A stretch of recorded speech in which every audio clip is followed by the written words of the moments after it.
Jadi itu penyakit laten ya, melihat orang lain apa, senang, kok tahu melihat istrinya tidak senang. dan senang. Wah, itu kasus orang merantau dan yang tidak merantau supaya gak tersinggung. Saya memang sengaja mau memberi kajian yang ringan tapi bermakna, karena agama ini sebetulnya dimulai hal-hal yang ringan.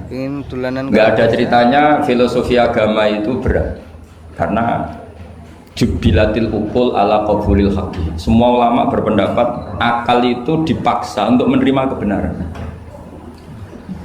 Saya pernah ditanya seorang dokter, dia tanya gini, Pak Bahak, zina itu kan enak, kenapa haram? Lalu tidak enaknya zina di mana? Terus dia saya tantang, andai kan zina wajib kamu bingung, kok bisa? Kalau setelahnya terus tak suruh lagi kamu bisa, ya udah bisa. Akhirnya dia mikir ya, kalau wajib malah bingung, harus mengumpulkan uang untuk murder. Dan kalau dia senang seseorang tidak harus kesampaian, ya kan? Kalau kamu senang seseorang kan tidak mesti dia senang kamu, kan repot kan? Kalau seneng tidak mesti dia seneng kamu, atau nggak seneng maunya dibayarkan repot. Mendingan diharamkan terus tidak usah, kan enak malah. Tidur di kamar happy santai, syukur-syukur itu terganti oleh sujud, oleh munajat, oleh kesenangan-kesenangan yang religi. Misalnya maling diharamkan ya enak, kalau kita boleh maling malah digebuki orang malah repot. Barokahnya diharamkan tidak dapat pahala, tidak digebukin orang gitu. Sama, jadi perlu membuat argumentasi agama itu penting. Selama ini ada kesolehan-kesolehan amatir, itu yang sering saya kritik setiap saya ngaji, itu kesolehan apa? Amatir. Misalnya gini, kadang-kadang orang ngeluh gini, Islam itu repot, mau kebar gak boleh, mau bebas gak boleh, andai kan boleh semua kan enak. Pertanyaannya adalah, ketika boleh semua, apakah lembaga maksiat ini tidak ada aturan? Kan tetap ada aturan. Boleh pakai kalau bayar, itu aturan enggak? Aturan. Kalau yang cantik mahal kan aturan. Kalau apa homer atau arak yang enak mahal kan aturan. Artinya gini, di tempat yang maksiat pun banyak apa? Aturan. Kenapa aturan di tempat maksiat kamu anggap kebebasan, sementara agama ngatur kamu anggap pengekangan? Nah, ini namanya soleh amatir apa? Soleh amatir itu yang latihan soleh. Tapi kalau solehnya sudah lama, kayak saya ini masuk soleh sudah lama, tidak tahu saya. Dari Gus Bak Syukur yang nggak seneng namanya akan komentari ujub, ya sudahlah itu biasa manusia seperti itu. Seperti sama merengut, yang senang akan bilang pemikir serius, yang nggak seneng kok merengut aja. Orang ita itu ya gitu, yang seneng bilang wah itu sibuk ngalor ngidul, yang nggak seneng kan bilang wah ita itu. Jadi itu kan nggak usah dipikir lah, komentar orang itu nggak usah dipikir. Jadi ini penting saya utarakan. Sehingga saya berpikir, terutama untuk zaman akhir, saya ulang lagi terutama untuk zaman akhir. Saya buktikan sekian ayat. Sebenarnya saya hafal Quran, tapi ini tak bawa Qurannya supaya nanti kamu bisa nyari ayatnya. Syukur-syukur kamu bisa nyanyi saya hafal Quran, bagus ini. Kalau enggak ya kacau ya.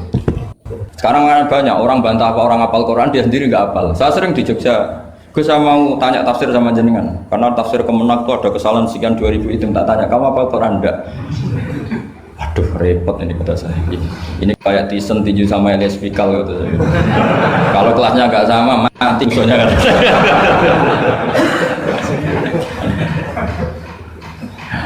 Karena bukan karena ini keangkuhan, tapi proporsional apa? Proporsional.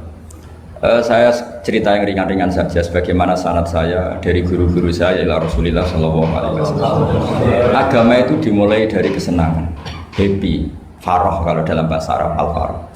Ayatnya jelas, kul bi fadlillah wa bi rahmati fa bidzalika falyafrahu. Ingat Muhammad dengan fadl Allah, anugerah Allah dan rahmatnya, kemudian dengan itu kamu harus senang. Sehingga dengan senang kepada Allah dan Rasul itu nikmatnya masya Allah. Andai kan senang itu bisa ditakar, orang yang sedang tahajud menangisi dosanya plus menangisi nasibnya kalau di perantauan ini. Itu senangnya sama orang yang sedang dugem itu mesti kalah, mesti senang yang sedang tahajud. Karena orang-orang maksiat itu sebenarnya orang-orang susah. Kalau tidak susah gimana? Setelah itu semua ditanya senangnya di mana? Tidak tahu dia mabuk. Sementara senang kamu ingat betul tadi malam saya nangisi dosa-dosa saya, nangisi nasib saya, kemudian tenang karena kembali ke Allah, kembali ke Rasul. Itu luar biasa senangnya. Tapi masalahnya sekarang ibadah itu kayak ancaman. Kalau ada pondok mewajibkan tahajud itu santrinya itu sudah mendelik dulu. Kalau di masjid-masjid gini itu kira-kira diwajibkan tahajud orang juga protes. Ini aliran sesat, sunat kok diwajibkan. Jadi agama itu banyak keunikan. Tapi yang jelas saya pastikan kamu harus senang.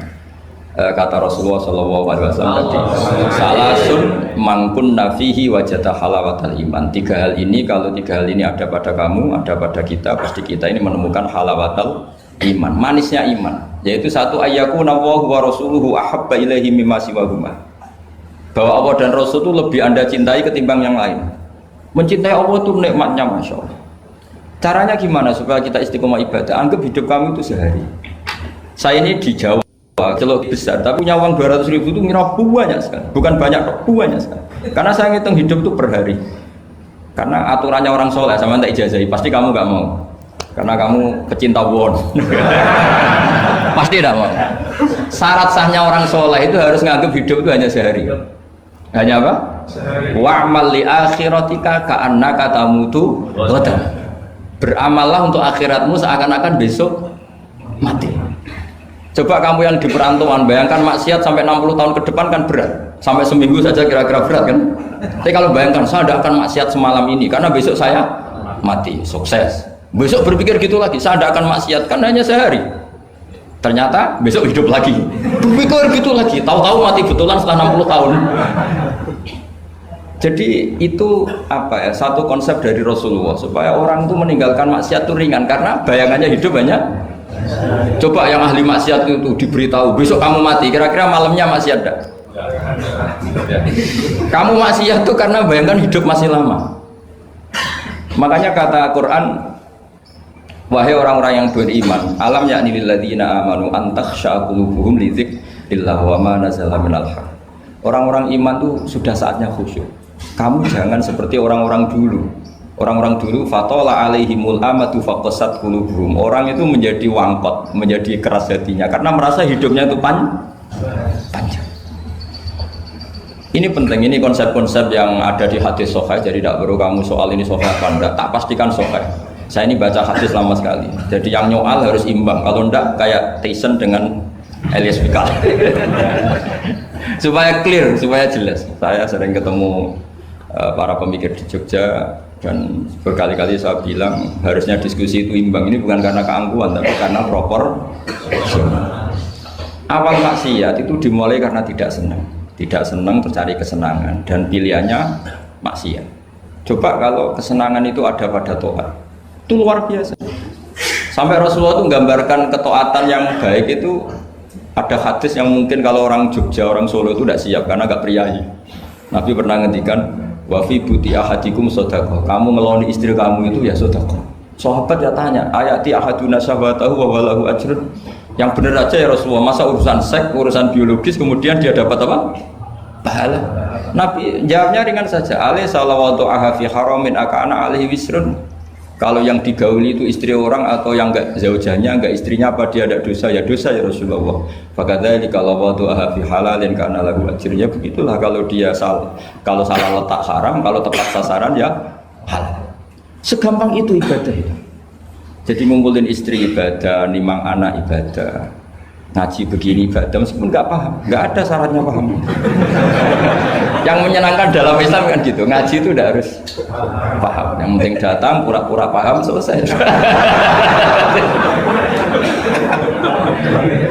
Bahkan saya pernah dibully oleh santri itu, ya agak kurang ajar santri itu. Ya santri gak jenengan-jenengan, santri tua-tua gitu. Itu Gus, jenengan sama saya nanti di surganya dulu saya. Kenapa? Karena kata Rasulullah SAW itu man salaka tariqan yaltamisu fihi ilman sahalallahu lahu tariqan ilal jannah. Orang yang mengambah jalan, yang mencari jalan, berjuang sekolah, nyari ilmu. Nyari yaltamisu itu maknanya nyari iltimas. Maka orang yang mencari ilmu itu sahalallahu lahu tariqan ilal jannah, akan dimudahkan jalan ke surga. Itu yang nyari loh Gus. Kalau sudah ketemu kayak jenengan enggak masuk hadis itu. Makanya bersenanglah yang sedang nyari tapi belum ketemu. Karena hadis itu untuk yang masih mencari. Itu pasti sampai Anda saya. Wah saya mikir, wah ini nyari hadis apa yang bela saya? Karena hadis ini itu tidak mihak saya, nggak mihak yang sudah ketemu. Yang namanya nyari kan belum ketemu, maka bergembiralah yang nyari ilmu udah alim-alim. Karena syaratnya, ya kan? Man salaka tariqan yaltamisu fihi ilman sahhalallahu lahu tariqan ilal jannah. Siapa yang berjalan atau menempuh satu perjalanan mencari ilmu. Di mana-mana mencari itu sudah ketemu belum? Belum. Berarti kiai masuk hadis itu enggak? Alhamdulillah. Karena kiainya sudah ketemu ilmu. Maka bergembiralah jenengan saat tidak paham. Artinya masih mencari. Makanya kalau mau paham jangan paham. Karena saya ini kebetulan memang peneliti hadis dan saya banyak menghafal hadis karena saya suka dengan kalimat-kalimat jamiah, kalimat-kalimat yang komplit dari Rasulullah SAW. Sehingga ngapalkan hadis saya itu banyak dan imbang itu ya balance kalau dalam bahasa inteleknya itu. Saya termasuk menghafalkan hadis wa innal alima la yastaghfiru lahu man fis samawati wa man fil ardi hatta al-hitan fil bahr. Sebagian riwayat wa inna mu'alliman nasi al khaira la yastaghfiru lahu man fis samawati wa man fil ardi hatta al-hitan fil bahr wa hatta an-namlatu fi juhriha. Ini hadis tandingan. Jadi yang tandingan tidak hanya 01 02, hadis juga ada hadis apa? Tandingan. Tidak apa-apa, ilmu itu memang butuh apa? Butuh perimbangan ya, butuh balance. Enggak boleh ilmu, tapi karena ilmu enggak pantas diomongkan tandingan gitu aja. Kata saya ada hadis yang bunyinya gini. Wa innal alima, orang alim itu akan dimintakan ampun oleh penduduk langit. Jadi semua malaikat Jibril dan Mikail, semoga termasuk Israel, itu memintakan maaf untuk orang alim, tidak yang belum alim. Itu kamu tidak masuk hadis itu. Keren mana? Wah sama kerennya Gus. Saya masuk surga, yang jenengan nanti juga masuk surga. Ya sudah, nggak usah geger ketemu di sana. Jadi ini penting. Nah sekarang problem Islam sekarang adalah yang garis keras pakai hadis-hadis garis keras untuk mengadili yang garis lunak pakai hadis-hadis yang garis lunak untuk mengadili hadis kelompok-kelompok garis keras itu tidak fair. Nggak fairnya adalah Islam itu kafah itu artinya konsepnya itu komplit, tidak boleh separuh. Saya punya sedikit ini yang agak serius, tapi tidak usah masukkan hati. Nanti kalian protes nggak bagus Israel itu. Begini, Abu Bakar As-Siddiq itu terkenal layinal janib, mutawadi, layinal janib, sahlal akhlak, namanya layinal janib. Orang yang sopan sekali, santun sekali, santun, sopan, terus simpatik, sangat simpatik. Namanya Abu Bakar As-Siddiq. Tapi ketika beliau sudah iman. Beliau iman itu kalau nggak salah ya kira-kira Saniyasnen atau ya Salisa Robiah atau berapa lah. Karena kalau dalam sejarah awaluman amanah itu sebetulnya Khadijah. Awaluman amanah mutlakon itu sebetulnya Khadijah. Awaluman amanah mutlakon bisa saja Sayyidina Ali dan awaluman amanah mutlakon bisa saja Abu Bakar Siddiq. Saya sedikit cerita ya supaya tidak gaduh dalam sejarah. Ketika Rasulullah umur 25 itu, ketika beliau umur 20 itu Khadijah itu karena punya paman penginjil namanya Waraqah bin Naufal, itu sudah tahu kalau Nabi akhir zaman ya Muhammad itu, sehingga dia memerintahkan hulamnya namanya Maisarah. Maisarah itu nama cowok, nama lelaki. Ini perlu dicatat. Nanti kalau kamu tahu Maisarah menemani Nabi dalam perjalanan, terus kamu tiruah cari Maisarah ya. Maisarah itu nama lelaki ya. Lihat ya, Maisarah itu nama. Orang Arab memang lucu. Biasa nama lelaki pakai tak muannas kalau dalam ini Mas Rois ini bahasa gontornya itu. Kalau bahasa Arab biasa Maisarah lelaki, Tolha lelaki, Hamzah lelaki. Jadi biasa kalau bahasa Jawa kan enggak, soleh dan solihah, muslimin dan muslimat, pokoknya kalau ada tak itu manas. Cuma bahasa itu agak harus, tapi tahunya baru gitu sudah bagus loh, bisa naik kelas. Akhirnya Maisarah itu disuruh Khadijah khusus untuk meneliti Muhammad. Dulu masih jangkar karena belum Rasulullah. Setelah diteliti di perjalanan ke Syam, mengikuti dagang. Semua keajaiban dan alamat nubuwah itu ada semua, termasuk tuzilluhul ghamamah tuti'uhus sahaib. Setiap perjalanan yang terik itu matahari pas apa? Ghamamah itu apa? mendung mengayomi Nabi. Saya termasuk orang yang ditakdir pernah di pohon tua yang dulu jadi alamat nubuwah. Di Jericho itu ada pohon tertua di dunia. Pas saat di situ malah ada film dokumenter Kristen pas itu. Karena pohon itu semua Nabi pernah duduk di situ, termasuk Nabi Isa dan Nabi Muhammad SAW. Dan itu para pendeta tahu.